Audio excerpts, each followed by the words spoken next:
Do you believe in conspiracy theories? We're going to talk about it this time on Iceman and Coach.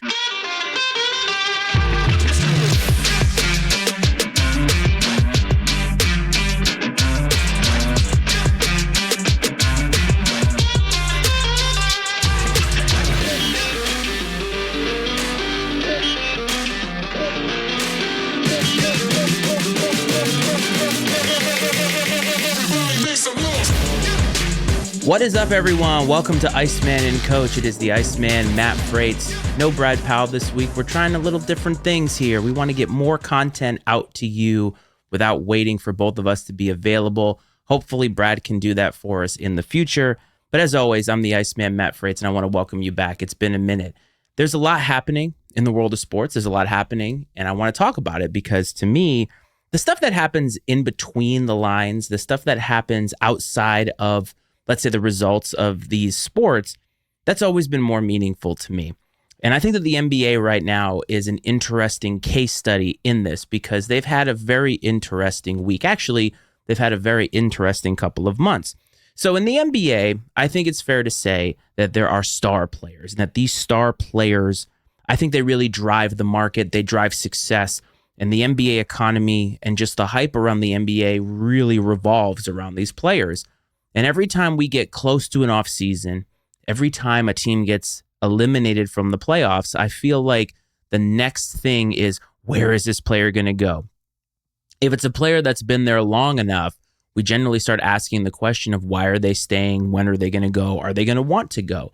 And I think all these things are fair questions, to be honest, because again, in a star-driven market where there's so much money paid for these stars, I think that it's very, very apropos to ask. So the NBA right now is in the middle of their playoffs. They're pushing toward the conference finals, and there are stars to be had. Now, first things first, one of the stars of the Boston Celtics, Jason Tatum, goes down with an Achilles tear. And that's huge for them for the future because, as you know, those injuries are hard to come back from.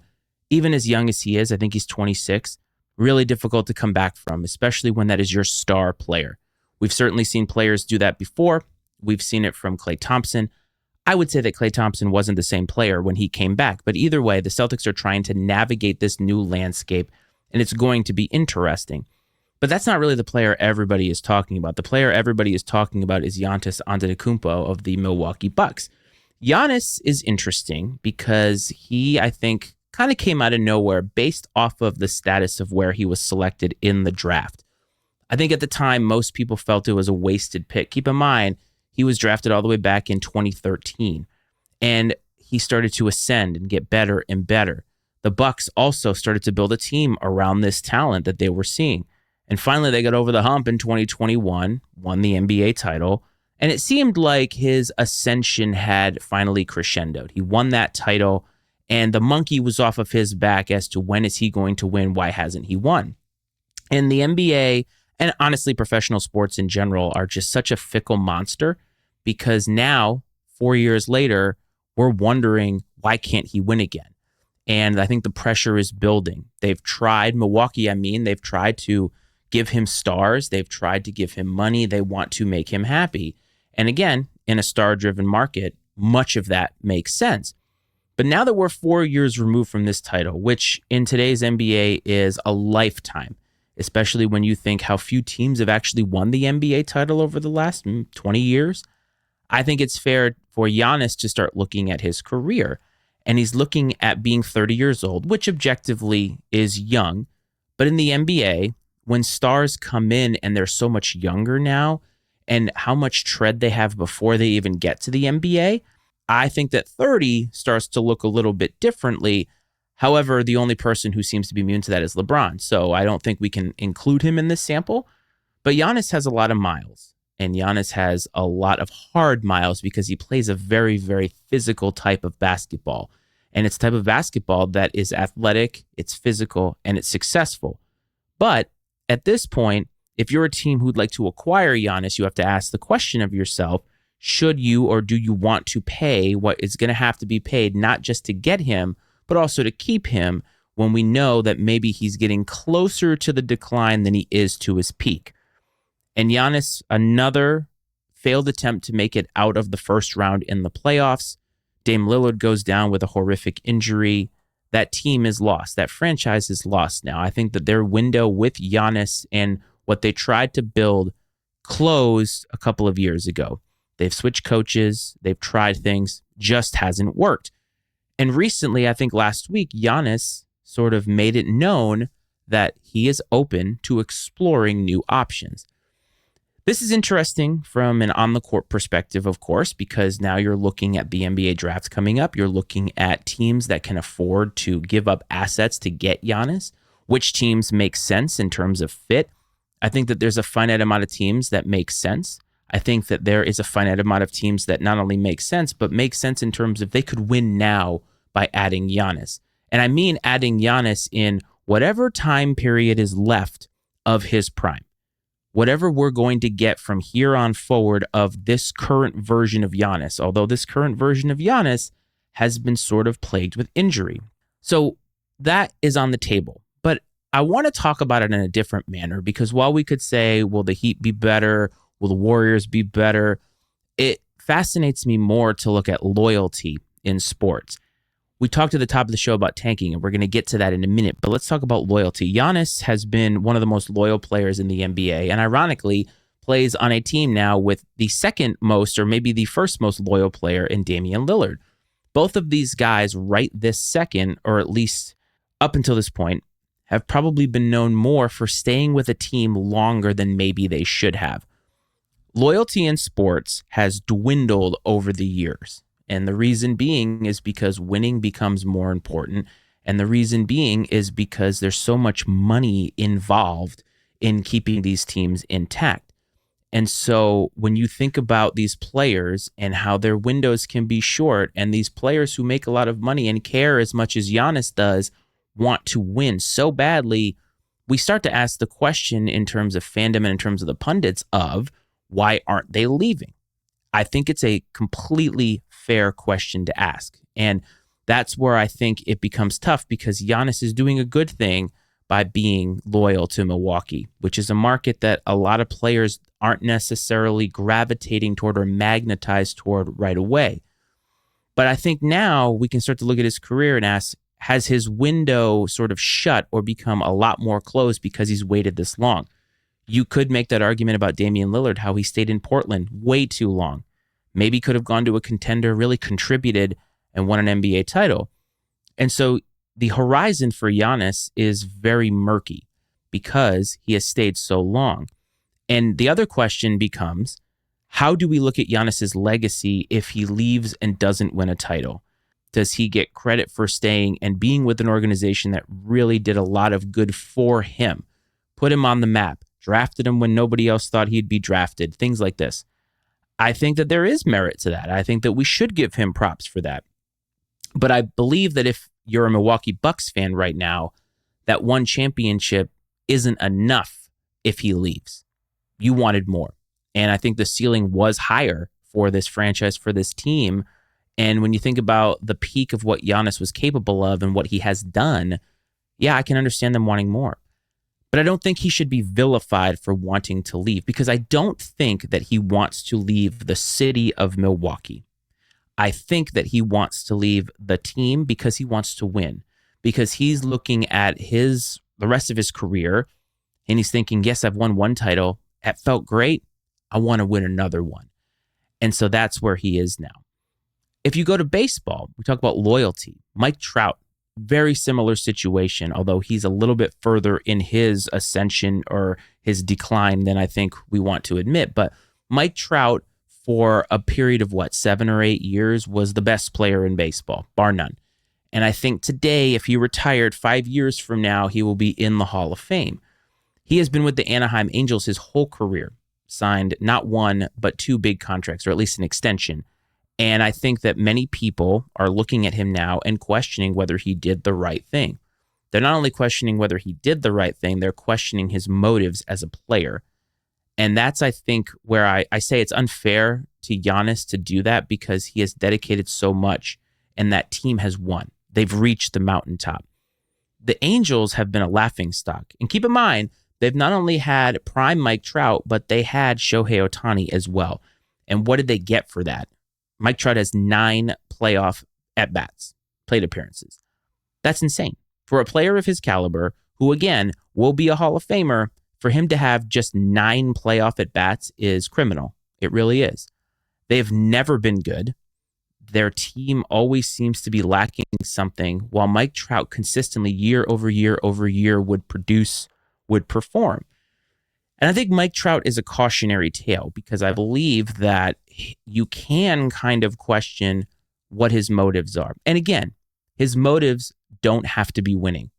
I think when you're a professional athlete, though, and especially when you're as good as him, it's a little strange to me that you wouldn't want to win, that your desire to reach the mountaintop because you yourself are so good, and he has to know that or had to know that, and you want that desire to win and be at the mountaintop or the top to be matched with that talent. And I wonder if Mike Trout didn't care as much about winning as he did about being on a franchise in which he wasn't easily recognizable, being comfortable, being compensated, and knowing he's doing a great job, but not really caring as much about the overall look of the franchise or even the look to the future, the runway of the Angels. And I think you look at both of these players and think to yourself, well, they're in the same boat. They waited too long on middling franchises, or not middling. Saying the Bucks are middling would be a disgrace, but I'm talking about mid-level in terms of TV deals, in terms of just impact, geographic locations. Yes, Anaheim is close to Los Angeles, but they're not Los Angeles. No matter whether they have that in their title or not, they're not Los Angeles. And Milwaukee is not Dallas. Milwaukee is not New York or Boston. Just isn't. It's never going to be. And so I think you have to give credit where credit is due to Giannis. But for Mike Trout, seeing Shohei Ohtani go get a contract and go somewhere and win immediately, does that bother him? It bothers me to think that Mike Trout didn't want that. But who am I to judge Mike Trout, really, right? Mike Trout can do whatever he wants. He can spend his money how he wants. He can spend his time how he wants. I just know when I think of him, he's one of the greatest I've ever seen do it. But there is a little bit of a stigma in the fact that he didn't want to go anywhere. And now when you look at him, he's always hurt and he doesn't have the impact that he once did. This is his last shot, in my opinion, of going somewhere. Can the Angels find a partner, a dance partner to take him? And can he play September into October relatively injury-free and help a franchise win? I think that's the best case scenario for him. That franchise is going to have to give up a lot. They're going to have to eat a lot of money. But in the end, if they win, Mike Trout kind of resurrects his career. He resurrects his legacy and cements himself as one of the greatest because he finally won. I know people are going to say that you don't have to win in order to be great, but I think if you asked the Charles Barkleys of the world, the Dan Marinos, the Jim Kellys, would they trade a little bit of their greatness to have reached the mountaintop? I think that they would say yes. And to me, that's the sign of a true champion. That's the sign of a true legend. We don't know that about Mike Trout. He doesn't say a whole lot, but we know that about Giannis. And so these are two interesting stories now, thinking about where we are in the baseball season, thinking about the next steps for Giannis, the next steps for the Bucks. And I think Giannis hopefully will be rewarded with going to a team that he can win now with. We talked about tanking in the NBA. And actually the Giannis stuff is sort of intertwined with that. So you got to fast forward or rewind a little bit back to the season when the Dallas Mavericks made an unprecedented move and they traded Luka Doncic to the LA Lakers. A lot of people felt like they got peanuts back, and I would agree, because Luka is a franchise-changing player. His talent, his ceiling is so high. There are questions about his fitness. There are questions about his readiness, how much he wants to win, sort of similar to Mike Trout. But now that he's on the Lakers, the Mavericks have been floundering, and they found themselves in the play-in, losing the play-in, and now they're a lottery team. And they had a 1.8% chance to win the lottery, and they did. And all of a sudden, just like a lot of other times in NBA history, it's conspiracy theory time. Well, wow, the Mavericks got Cooper Flagg now if they want to select him, which they probably will. And that's because they lost Giannis. It's the NBA trying to rig things. And it becomes a philosophical discussion about the idea of tanking in the NBA. What makes the NBA unique from the other professional sports leagues is The worst team in the league by record is not automatically rewarded the first pick in the draft. The NFL, it is. You have the worst record, you're automatically the first selected. And there have been tons of tanking scenarios and tanking campaigns, or at least jokingly tanking campaigns, for what at the time people think are can't miss prospects. I think of tanking for Tua, sucking for luck, things like that. But in the NBA, if you're bad, you get put into a lottery. And the lottery is not transparent, but we know the odds. We know the relative odds at the top of getting the first pick in the draft isn't all that much better than it is getting the fourth pick in the draft. And so when it comes down to these conspiracies about the NBA wanting players to go to certain franchises, especially in the David Stern era, if you look at the places that these players went, it doesn't really hold water in terms of conspiracy. Think about markets. We talked about Milwaukee not being a big market, Anaheim not being a big market. But San Antonio, yes, it's in Texas, but I think in Texas, Houston and Dallas would overshadow San Antonio in a heartbeat because they're just larger cities with more people, larger media presence. And so when you think about the San Antonio Spurs getting David Robinson, getting Wemby, getting Tim Duncan, does that match things that David Stern himself has joked about in the media? When asked what would be his ideal NBA finals, he jokingly said the Lakers versus the Lakers. And it would be. So if the NBA is in the business of trying to manipulate the lottery so that certain franchises can get a team, are they really meeting that expectation and that motivation by giving it to the cities that they have?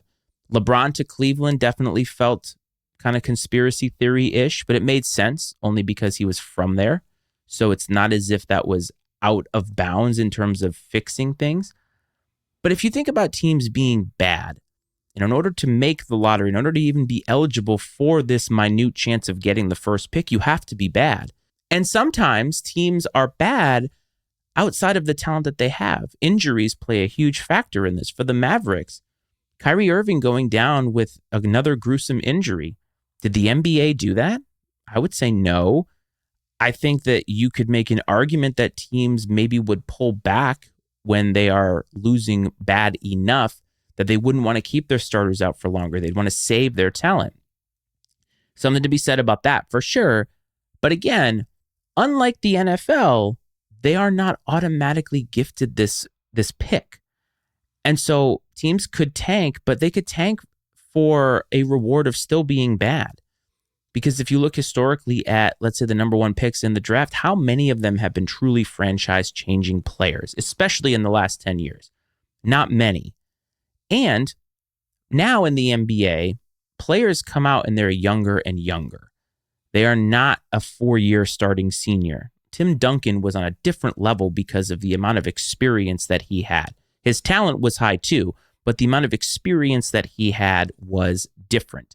And I think the NBA is not really in the conspiracy theory game because I don't think it really meets the expectation of what people think. What good is it for the Dallas Mavericks to get Cooper Flagg? Is Cooper Flagg Luka Doncic? No. And that's no shade at Cooper Flagg.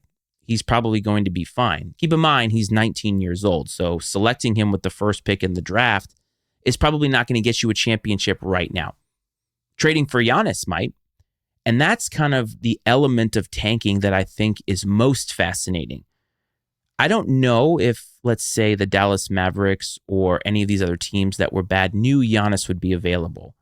But now that he is, you look at the draft lottery results and think, where could he go now? Because there are teams that have the assets both on their roster now and with future compensation that could really get Giannis to them. Does Giannis make sense in Dallas? I don't know, because is that a win now ready team with Anthony Davis, who again, much like Luka, has a risky injury history, and Kyrie, you're not going to have a ball handler. What's that look like? Does he make sense on any of these other lottery teams? I don't know. And I think that Giannis is an interesting piece because now that he's available, you wonder to yourself, did tanking benefit these teams if they're doing it by now being eligible for the Giannis sweepstakes? But again, they could not have predicted that.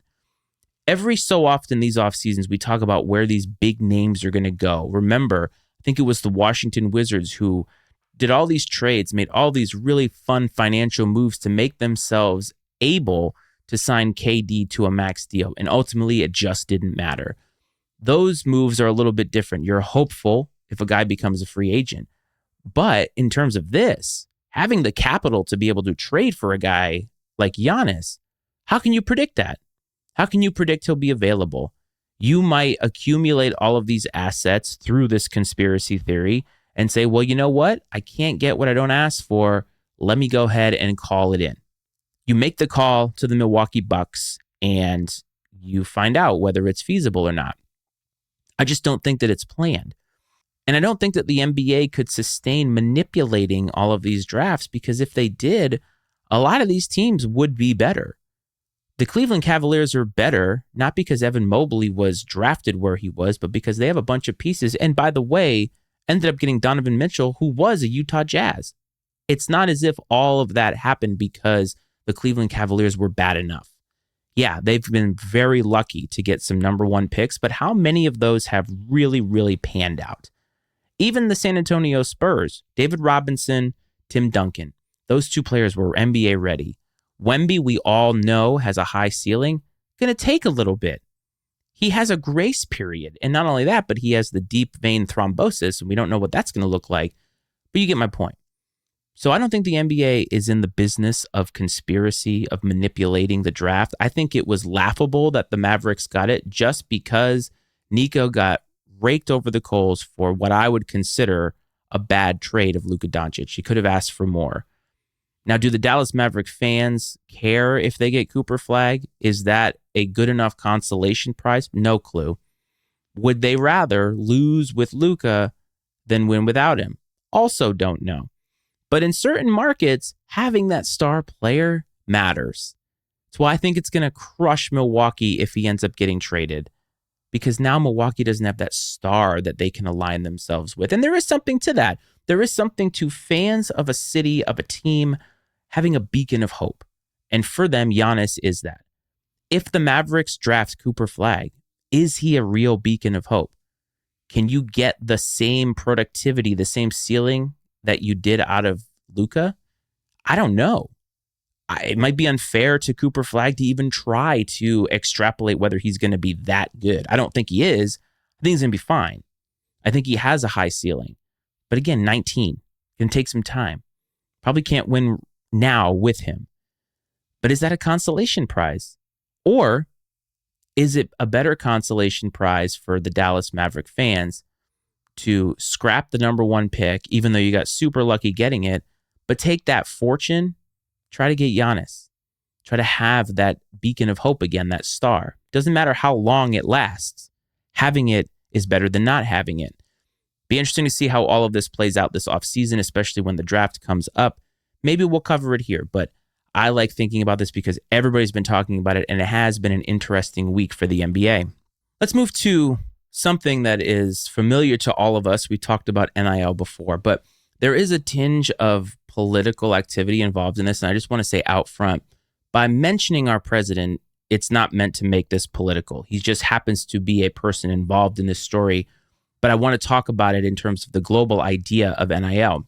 Last week, Nick Saban and Donald Trump, I believe Trump might have been the commencement speaker at the University of Alabama or something similar, and they talked about NIL. Now, Nick Saban, of course, greatest college football coach of all time, probably. His resume speaks for itself. Recently retired, and I think recently retired because he recognized that the landscape of NIL, the landscape of college football, had changed so fundamentally that he didn't recognize it anymore. And maybe to an extent, he knew that he couldn't navigate it anymore. Something to be said about that. I did a live about that, sort of openly talking about Nick Saban retiring and what it meant. But he has asked our president to fix NIL. Let's go back a minute here. NIL and the transfer portal got revamped 4 or 5 years ago, and we've seen now that there are no guardrails. It is still very much the Wild West, and I do think that there needs to be something that can help rein it in to make it sort of more fair and equitable across the board. And Nick Saban sees that and realizes that our president is proactive in his approach and what he's doing for the country. And so he sees him as somebody who can get this done.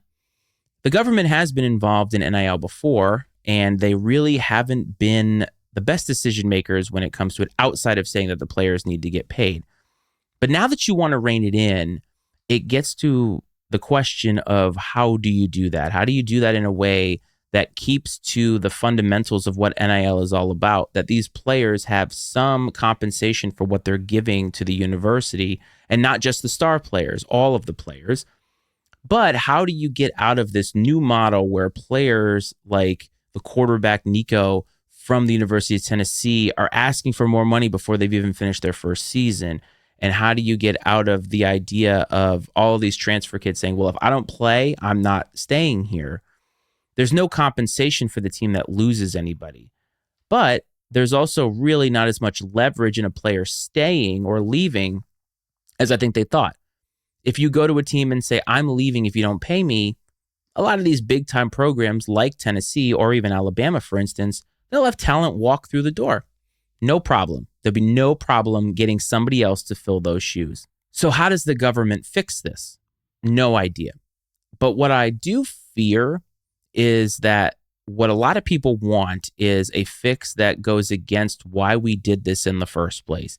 It's a fix that is not punitive against the institution, but punitive against the players.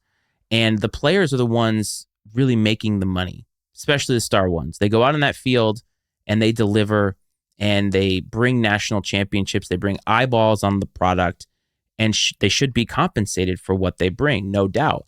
But I think there also needs to be incentive for players to stay and for universities to feel like they could lose something if a player leaves.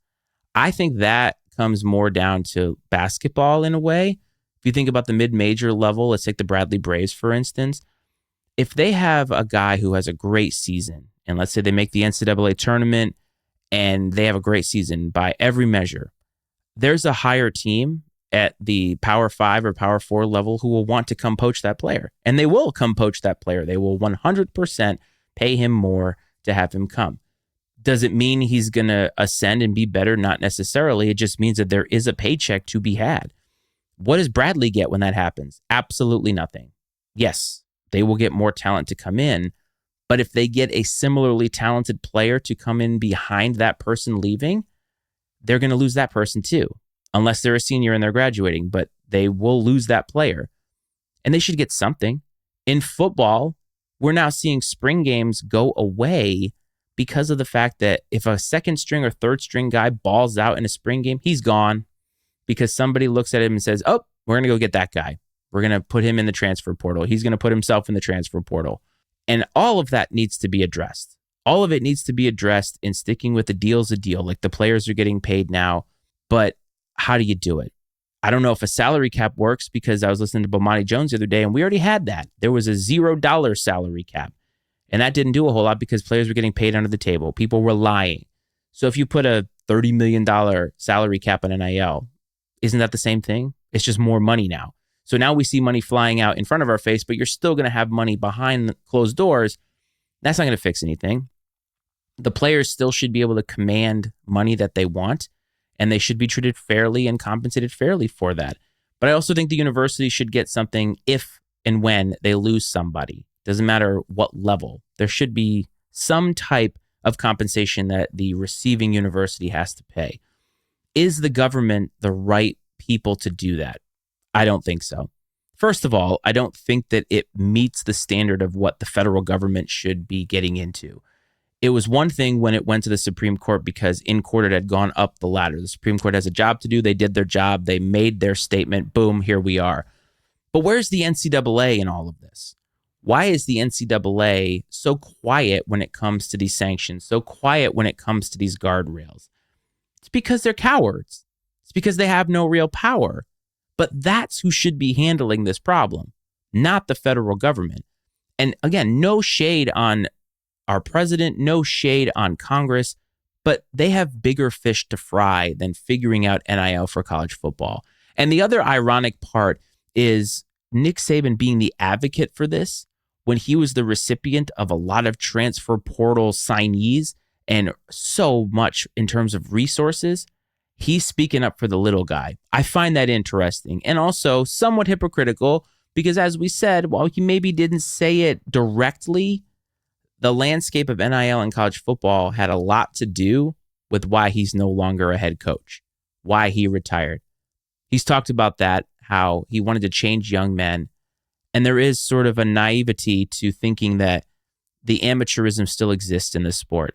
I think in some ways it exists on the field because I think that these players are raw and they have a lot of developing to do. But the game is the game now. And I mean not the game on the field. I mean the game of power and money in college football. That's the game now. And Nick Saban was kind of at the top of that. He got frustrated because he couldn't just keep recruiting and getting the best players every time. Gino Auriemma kind of went through that, but finally broke through winning a title. There's a little bit of hypocrisy in Nick Saban asking for help because it's not him who's deeply affected by this. It's other folks, other teams, other schools. But it does need to be fixed. No idea how it gets fixed. I'd love to hear from you, though. Call the number 703-718-6314. Leave us a voicemail, leave us a text message. Love to hear your thoughts. As we get to the end of this episode, I want to end with some news coming out of broadcasting. So one of the reasons that I did this, and I do this now, whether it's Iceman and Coach, Fire Footwear, anything else, is because I wanted to be in radio. I wanted to be a broadcaster when I was younger. It didn't work out. I have a deep appreciation for the greats in broadcasting, people who have come before me, who have risen and have cemented legacies. They have made themselves stars and figures that we all look up to in terms of voices and faces we've heard in sports. Of course, your mileage is going to vary on guys that you like, women that you like, that you don't like. Joe Buck, to me, is one of the greatest of this generation, but a lot of people hate him because they think that he roots against their teams. That's subjective. I mean, my love of him is subjective as well, but I think when it comes to broadcasters, we look at guys and think if they don't meet this standard, then or they're not professional. Dick Vitale comes to mind, that they're not good. Chris Berman kind of fits that mold for a lot of people. And Chris Berman recently signed an extension with ESPN to be there through, I think, 2027, which would put him to his 50th anniversary with the company. Chris Berman is a very specific kind of broadcaster, a very specific kind of TV personality that isn't for everybody. I love him personally because I think that in some ways, while he takes his job extremely seriously, while he's very knowledgeable, the way that he conducts himself on camera is sort of counter to what broadcasting is all about. Similar to Stuart Scott, although for different reasons.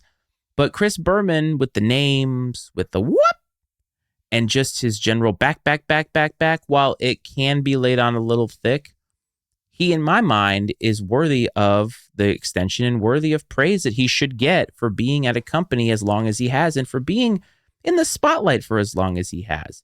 He has a couple of videos out there that are definitely funny in terms of off-camera, hot mic stuff. I grant you that. I will also grant you that Chris Berman may not be the most appropriate guy in the office, or maybe back in the day. Some people could dispute that. I have no idea. I'm just saying based off of the time period in which he came up, I can see that. But in terms of his on-camera work, in terms of his broadcasting knowledge and such, I think that he's one of the best. And I think that he's worthy of my praise and my words here because I respect the hell out of broadcasters. And when you look at the landscape now, when you think about in 20 years, are we going to think about the greats the way that we do now when we think about the Vin Scullys and the Brent Musburgers, guys like that, Keith Jackson? Are we going to have that same reverence? I don't know if we'll have the same reverence for Chris Berman or Dick Vitale. They're kind of similar. But you can't deny that despite the shtick, Dick Vitale was a knowledgeable and good color guy.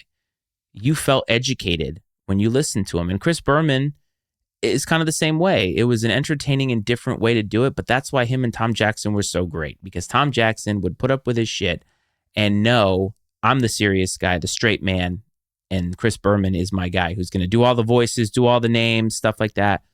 It made it different. It made it entertaining. And so I think we should congratulate Chris Berman on such a long career, and 50 years is a long time. I'm 42. he's going to have been at ESPN longer than I've been alive, and many of you have been alive. And there's something to be said for that. I think it's cool, and I think it's worthy of praise here. So congratulations to Chris Berman, and hopefully in 20 years, we'll have another set of people like him, another set of broadcasters that we can look up to, look back on, and fondly remember, I remember that guy. Tony Romo might be the guy. Your mileage might vary on that. All right, folks, we've come to the end here. Monologue episode. Haven't done one of these in a while. It's how I started, and I've done them here and there. Wanted to come with you some of these topics. I'd, again, love to know how you feel. Follow us on Twitter at INC Sports. You can call the number down at the bottom if you're watching on YouTube. If you aren't, 703-718-6314 is the number to do so. We'd love to hear from you. Love to hear your opinion. Hopefully the next time we'll have Coach back. We're going to talk about Pete Rose, Shoeless Joe Jackson, some other things as we're headed into the summer. The dog days of summer are coming. Football will be right around the corner. You never know, but stick with us here at INC. We love to hear every one of you. I hope this finds everybody well. I hope this finds everybody safe. And I'll talk to you next time. This is Iceman and Coach.